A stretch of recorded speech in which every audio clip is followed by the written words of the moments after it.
Bien, muchachos, vamos a ver la cápsula resumen de las clases de fármaco y esta es la número 1, así que vamos adelante. Para ello vamos a estar usando esta ventanita y voy a ir apuntando con el puntero láser para que ustedes vayan siguiendo la secuencia de lo que voy a ir explicando.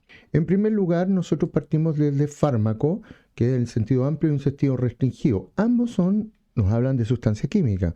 No obstante, en el sentido amplio habla de interactuar con el organismo y en el sentido restringido va a hablar de una sustancia química utilizada para el tratamiento, la curación, prevención y el diagnóstico. ¿De qué estamos hablando? De un principio activo, el cual puede tener un origen tanto vegetal, animal o mineral. De ellos estamos hablando del bicarbonato de sodio, ¿no es cierto?, el veneno de serpiente o el opio. Además, podemos considerar un fármaco semisintético que está parcialmente modificado químicamente o sintético que es obtenido por síntesis química directamente. Entonces, un medicamento es un preparado que se administra. Este preparado tiene que tener el principio activo, el fármaco, más excipientes. ¿Qué son los excipientes? Son elementos que se añaden al fármaco y son los que nos van a ayudar en el sabor, en el vehículo, en el color, etc.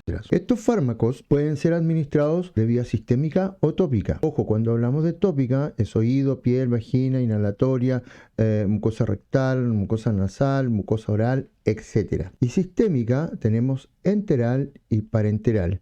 Cuando hablamos de enterales tenemos el sublingual, oral y rectal. Y cuando hablamos de parenterales, intravenosa, intramuscular, subcutánea, intraarterial, intraperitoneal, inhalatoria. Intra. Ojo, ver cuáles son las ventajas y desventajas de distintas vías de administración. Recuerde que hay la facilidad del paciente o la expertise del profesional que tiene que administrarlo o que se necesitan algunos instrumentos o maquinaria específica, etcétera. Vean cuáles son cuáles como para tener un ejemplo y ahí bajo la manga. Cuando hablamos de farmacocinética, inmediatamente tenemos que recordar el acrónimo LATME. Liberación es nada más que la salida del fármaco, del medicamento desde su presentación, ¿ok? Después tenemos absorción.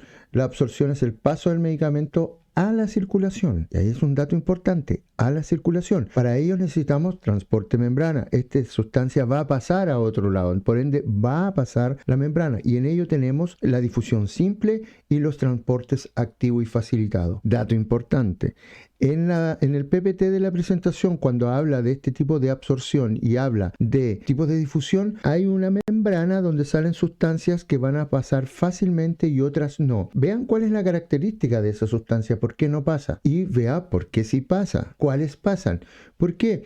Porque uno nunca sabe que le pueden preguntar ese tipo de detalles que están en las gráficas que de repente uno no las toma en cuenta. La absorción va a depender de la solubilidad, es decir, del medicamento, si es hidro o liposoluble, el tamaño de lo mismo, el grado de ionización de la molécula. Recuerden que no ionizado, liposoluble, atraviesa la membrana y este grado de ionización va a depender de su pKa y del pH del medio. Mientras más pH o menos pH tenga el medio. No ionizado, liposoluble, atraviesa la membrana, como ya lo mencionamos, ¿ok? También va a depender de la vía de administración, como vemos en este cuadrito, ¿ya? Y también la preparación farmacéutica. Recuerden, la absorción va a depender de esta vía de administración, porque si lo tenemos vía oral, va a entrar por irrigación, va a llegar al hígado, del hígado va a salir nuevamente al torrente sanguíneo y recién va a estar dispuesto para hacer efecto. No así las intravenosas, la intramuscular o la inhalatoria, que van a ir directamente al torrente sanguíneo. Entonces, este proceso de absorción está específicamente entregado o principalmente entregado a lo que es vía oral. La biodisponibilidad se refiere a la velocidad y cantidad de un fármaco que va a ser absorbido. Y este dato lo vamos a revisar más adelante porque está dentro de los parámetros. La distribución va a depender de la fracción del fármaco libre. Recuerden que el fármaco va a ir unido a proteínas plasmáticas. En ellas deben recordar cuáles son las proteínas plasmáticas y cuál es la de mayor abundancia. También tenemos la irrigación de los diferentes tejidos, porque no todos los tejidos están irrigados en la misma cantidad. Todos están irrigados, pero no todos en la misma cantidad, porque no podemos comparar el pulmón con el tejido graso. Las características físico-químicas de la molécula, pH en el sitio, la permeabilidad de los capilares y la afinidad de algunos fármacos por ciertos tejidos, como por ejemplo el yodo frente a la tiroides. Ahí hay harta afinidad y por ende tiene que ver todos estos elementos en la distribución. Puede variar debido a la edad del paciente, cambios de perfusión, recuerde que la perfusión, estamos hablando de irrigación, y cambio de la cantidad de albúmina, es decir, estamos hablando aquí de estas proteínas que van a estar transportándola o inactivando directamente, inactivando la albúmina, ¿cierto? La absorción del fármaco. Distribución, esta distribución va a depender de la velocidad de perfusión. Como ya lo mencionamos, el corazón, el pulmón y los riñones son más perfundidos y la piel, huesos y tejido graso es menos perfundido. Recordar que cuando hablamos de perfusión es irrigación de un órgano. El fármaco transportado en la sangre puede ir libre o asociado a proteínas plasmáticas, pero al estar asociado a proteínas plasmáticas, este va a ser mejor transportado o va a estar constantemente siendo transportando en el torrente sanguíneo hasta que se disocie con las proteínas y pueda ser absorbido. Recordar que como proteínas tenemos la albúmina y el alfa-1 glicoproteína ácida, principalmente porque tenemos otras. Desplazamiento de la unión a proteínas plasmáticas. Si un fármaco X desplaza al fármaco Y, que va unido a una proteína plasmática, la Y quedará libre, ¿no siendo? Pudiendo aumentar su concentración plasmática causando toxicidad. Es claro, si llega un medicamento que está unido a proteína plasmática y llegase un medicamento B y lo desplaza, recuerden que el primer medicamento que está asociado a la proteína ya dejó medicamento libre y empieza a ser absorbido. Y este está aquí porque no va a ser absorbido, porque ya sabemos que existe un porcentaje de absorción y otros que van unidos a proteína. Esta unidad a proteína generalmente es la que se elimina. Y si llegase un medicamento que desplazase este medicamento inicial, va a permitir mayor absorción de ese medicamento y por consecuencia puede generar toxicidad. Algunas situaciones que pueden afectar la unión de proteínas está el síndrome nefrótico, enfermedades hepáticas, quemaduras severas, la edad del paciente, interacción entre los fármacos. Y si se han dado cuenta, hemos hablado de la edad en varias etapas. Por ende, es un dato muy importante en cuanto a la administración de un fármaco. Existen también barreras de distribución, como son la barrera hematoencefálica y la placenta. Esta última es la que permite mayor permeabilidad. Fácilmente van a atravesar la barrera la fracción no ionizada de los fármacos liposolubles y los fármacos no unidos a proteínas plasmáticas.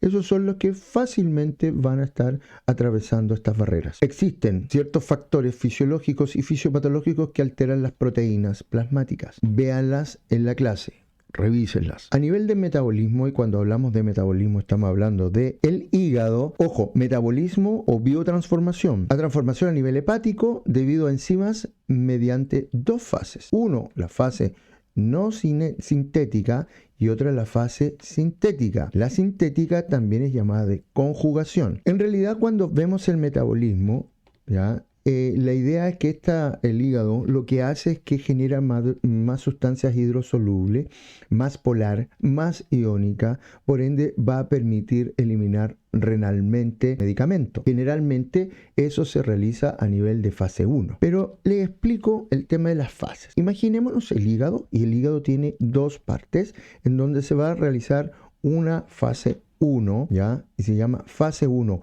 no sintética, porque son reacciones de oxidación, reducción, hidrólisis y descarboxilación. Estos metabolitos pueden ser activos como inactivos, pudiendo ser tóxicos. Ahora, también en la fase 2 tenemos las sintéticas, también llamadas de conjugación. ¿Y cómo nos vamos a acordar? Porque cuando es conjugado, siempre se asocia a dos palabras: ácido glucurónico, ácido acético, grupo metilo, ácido sulfúrico, y ahí tenemos dos sustancias: ácido glucurónico, fase 2, sintética; fase 1, oxidación, descarboxilación, hidrólisis, reducción, una palabra, fase 1. Cuando hablamos del metabolismo del CYP450, está esta enzima oxigenasa que lo que cataliza estas reacciones en fase 1 es incorporar un grupo hidroxilo, y el hidroxilo hace la molécula más hidrosoluble, por ende más fácil eliminarlo vía renal. Factores que van a alterar el metabolismo del fármaco: una vez más, edad, sexo, patologías y dieta. La eliminación, y como última fase, la eliminación tenemos la renal,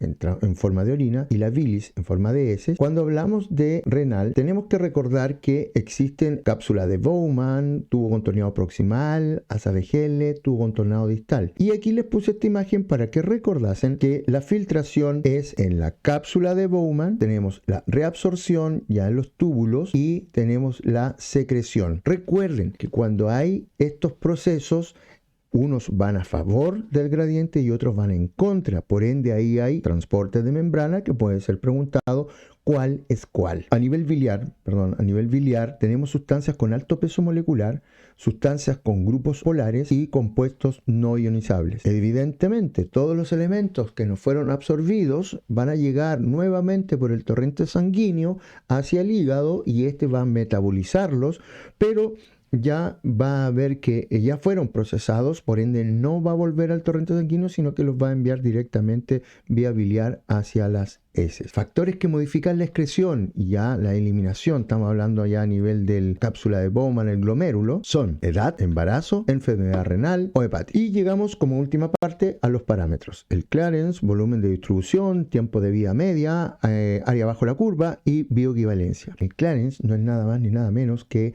la rapidez con que una sustancia es eliminada del organismo. Este es muy importante, un dato importante en la enfermería, porque está el valor del aclaramiento de la creatina sérica, que mide la filtración glomerular, y el volumen de distribución aparente. Y cuando hablamos de aparente es porque en nuestro organismo los niveles de distribución no son los mismos. Llega a todos, pero no son los mismos, porque tenemos distintos niveles de líquido interno en distintas estructuras. Es como que si yo tuviese distintos tiestos de distintos tamaños y grosores, y yo tengo 1 litro de sangre que lo debo repartir en todos, pero evidentemente va a llegar a todos, pero en algunos tendré que poner más porque es más grueso, más ancho su base, el otro menos porque es más delgadito, es un vaso más largo que ancho, etc. Y eso mismo pasa en nuestro cuerpo. Entonces este proceso de distribución, que es aparente, no real, se debe a cantidad del fármaco partido por la concentración plasmática del mismo. Tiempo de vida media es el tiempo necesario para reducir la concentración plasmática a la mitad, dependiente del volumen de distribución y el clearance. Este tiempo de vida media nos va a permitir determinar la duración del efecto del medicamento y el régimen de dosificación. Recuerden que había una parte que vimos en una de las clases, unas gráficas que salían la potencia, la distribución, etc. Revísenlo porque ahí está descrito también algunos conceptos que estamos viendo ahora como parámetros. Y bioequivalencia es la ausencia de diferencias, ¿no es cierto? Dato importante, área bajo la curva, me había saltado área bajo la curva. Biodisponibilidad, refleja la cantidad total del fármaco que alcanza la circulación sistémica. Y antes, voy a ir atrás, habíamos puesto aquí biodisponibilidad, se refiere a la velocidad y cantidad de un fármaco que es absorbido. Es decir, lo que estamos hablando aquí, área bajo la curva, es el medicamento biodisponible, ¿no es cierto? Que tiene que ver con, es decir, el medicamento que ha sido absorbido. Y cuando hablamos de bioequivalencia, básicamente estamos hablando de un medicamento que no tiene diferencias significativas en cuanto a su velocidad de absorción y la cantidad total absorbida. En la ausencia de diferencias significativas en la velocidad de absorción y la cantidad total absorbida. Y listo. Bien, muchachos, con esto ya entramos de lleno a la segunda cápsula de repaso y espero que revisen los datos que les estoy dando.